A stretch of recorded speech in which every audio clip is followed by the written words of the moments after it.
qui intéresse beaucoup les femmes, mais aussi les hommes actuellement. Il s'agit de la sénescence, du vieillissement de la peau. Regardez plutôt.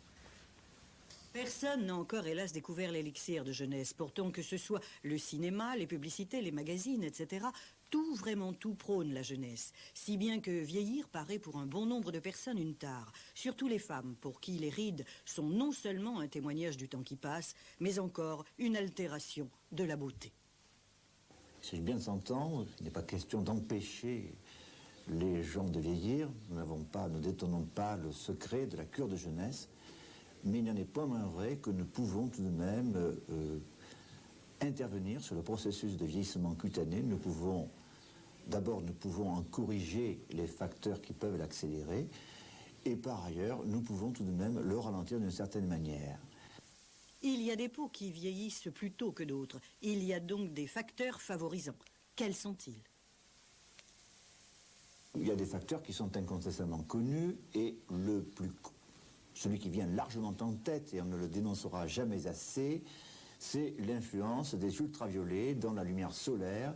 Il est certain que nos contemporains abusent trop du soleil, d'où ces peaux prématurément vieillies que nous sommes appelés à voir de plus en plus. Entre autres facteurs de vieillissement, un également qui est connu pour d'autres méfaits, c'est le tabac. Le tabac ne fait pas simplement que donner plus de chances d'avoir un infarctus du myocarde ou d'avoir un cancer de poumon. Il faut savoir, et on doit savoir, que le tabac détruit les fibres élastiques de la peau. Donc plus nous fumons, plus la peau devient lâche, plus elle devient flasque. Le laboratoire d'exploration fonctionnelle cutanée de l'Hôtel-Dieu est unique en France. Des appareils ont été mis au point qui permettent d'évaluer l'état de la peau, d'adapter un type de traitement pour chaque cas et d'en mesurer également les effets. Le premier concerne l'élasticité de la peau. Il s'agit d'un poids très faible qui tombe sur la surface de la peau et qui rebondit plusieurs fois. Et en mesurant ces rebondissements, on déduit l'élasticité de la peau. Après le balistomètre, il faudra subir toute une série d'autres tests. Voici donc le deuxième. C'est un test qu'on effectue avec un appareil qu'on appelle twistomètre, qui sert à tordre légèrement la peau et mesurer les réactions de la peau à cette force de torsion. Il est évident que plus la peau est tonique, plus cette torsion est faible, dans le sens où la peau oppose une résistance plus importante à cette force. Le troisième test sert à visualiser le relief cutané, c'est-à-dire à partir d'une réplique très fidèle de la peau que nous réalisons, avec un appareil, on mesure donc le relief cutané, qui est un des paramètres aussi caractéristiques du vieillissement cutané.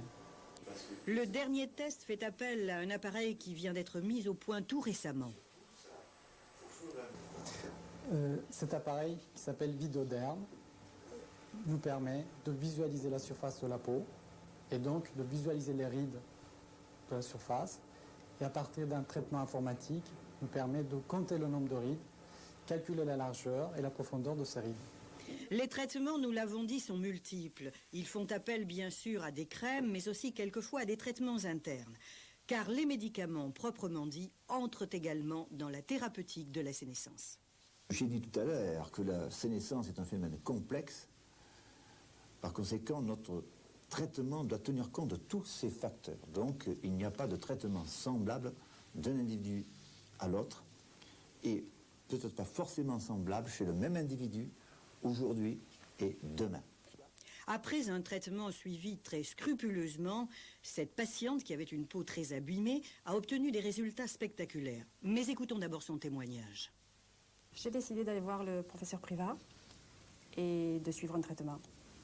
Ce traitement a consisté en quoi exactement? Ce traitement, des applications de crème qui ont donné de très très bons résultats. J'avais une peau très déshydratée, j'avais des rides, tout s'est très bien arrangé. Et combien de temps vous avez commencé le traitement? Il y a environ 1 an. Et les résultats se sont manifestés à partir de quand? À partir de quand avez-vous noté une amélioration? Progressivement, oui. C'est une longue patience? Très longue, mais qui a quand même son résultat. La vieillesse, ou plus exactement la sénescence, sera-t-elle vaincue un jour? Les progrès faits actuellement laissent bien augurer de l'avenir. Il ne s'agit pas bien sûr de garder un visage de 20 ans, mais d'éviter, de prévenir des dégâts importants.